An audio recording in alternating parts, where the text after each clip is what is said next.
ഒരു സിനിമാ സംവിധായകനാകണമെന്ന ആഗ്രഹം പറയുമ്പോൾ പത്തനംതിട്ട കൂരമ്പാല സ്വദേശി രാകേഷ് കൃഷ്ണനെ മറ്റുള്ളവർ കളിയാക്കിയിരുന്നു.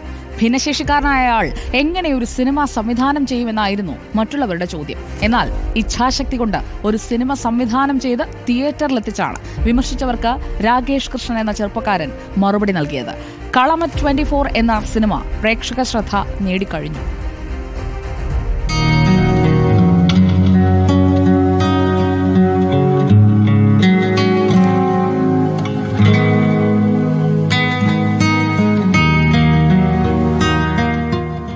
രാകേഷ് കൃഷ്ണന് വേണമെങ്കിൽ തന്റെ സ്വപ്നങ്ങളെല്ലാം ഉള്ളിലൊതുക്കി വീടിനുള്ളിൽ തന്നെ കഴിയാമായിരുന്നു.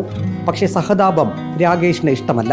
സെറിബ്രൽ പൾസി തന്റെ ലക്ഷ്യത്തിന് വിഘാതമാകാൻ രാകേഷ് സമ്മതിച്ചില്ല. മാതാപിതാക്കളും ഉറ്റ സുഹൃത്തുക്കളും പൂർണ്ണ പിന്തുണ രാകേഷിന് നൽകി. വളരെയധികം തിക്താനുഭവങ്ങൾ അതിജീവിച്ചാണ് സിനിമ സംവിധാനം ചെയ്ത് തിയേറ്ററിൽ എത്തിച്ചതെന്ന് രാകേഷ് കൃഷ്ണൻ പറഞ്ഞു. ഈ സിനിമ ഇടയ്ക്ക് വെച്ച് നിന്നുപോയപ്പം ജീവിതം വേണ്ട തീരുമാനിച്ച നിമിഷങ്ങളാണ്.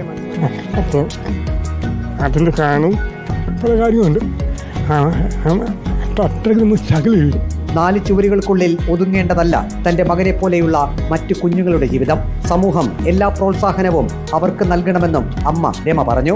എനിക്ക് വളരെയധികം സന്തോഷമാണ്. എനിക്ക് അവനോടും അവൻ്റെ കൂട്ടുകാരോടും എല്ലാം വളരെ സന്തോഷമുണ്ട്. അവനെ ഈ നിലയിൽ എത്തിക്കാൻ കഴിഞ്ഞതിൽ ഏറ്റവും കൂടുതൽ അഭിമാനിക്കുന്നുണ്ട് ഞാൻ. പിന്നെ നമുക്ക് കഷ്ടപ്പാടാണ് എന്ന് വിചാരിച്ച് നമ്മൾ ആ പിള്ളേരെ താഴ്ത്തിയിടരുത്, അവരെ സമൂഹത്തിൽ കൊണ്ടുവരണം. രാകേഷിന്റെ ദൃഢനിശ്ചയത്തെക്കുറിച്ചാണ് കൂട്ടുകാർക്ക് പറയാനുള്ളത്. സിനിമയിലെ നായകൻ പുതുമുഖം സെയ്ഫിന്റെ ഈ വാക്കുകളിലുണ്ട് രാകേഷ് എന്ന സംവിധായകന്റെ കഴിവ് എന്താണെന്ന്. പുള്ളി വന്നിങ്ങനെ പറയുമ്പോൾ പുള്ളിയെ കൊണ്ട് പറ്റുമെന്നൊരു തോന്നലുണ്ടായിരുന്നു ആദ്യം. പിന്നെ അത് ഷൂട്ട് തുടങ്ങി ഒരു 2 ദിവസം 3 ദിവസം കഴിഞ്ഞപ്പോഴത്തേക്ക് എല്ലാം മാറി. നമ്മൾ ഈ കാണുന്ന പോലൊന്നും അല്ല പുള്ളി. സൂപ്പറാണ്, പക്കയാണ്. കളം 24 എന്ന സിനിമ റിലീസായതിലൂടെ തന്റെ ജീവിതത്തിലെ ഒരു വലിയ ലക്ഷ്യം സാക്ഷാത്കരിക്കാൻ കഴിഞ്ഞതിന്റെ സംതൃപ്തിയിലാണ് രാകേഷ്. വീഡിയോ ജേർണലിസ്റ്റ് അജി കുടുംബനൊപ്പം reporter Praveen Purushothaman. In reporter, Pathanamthitta.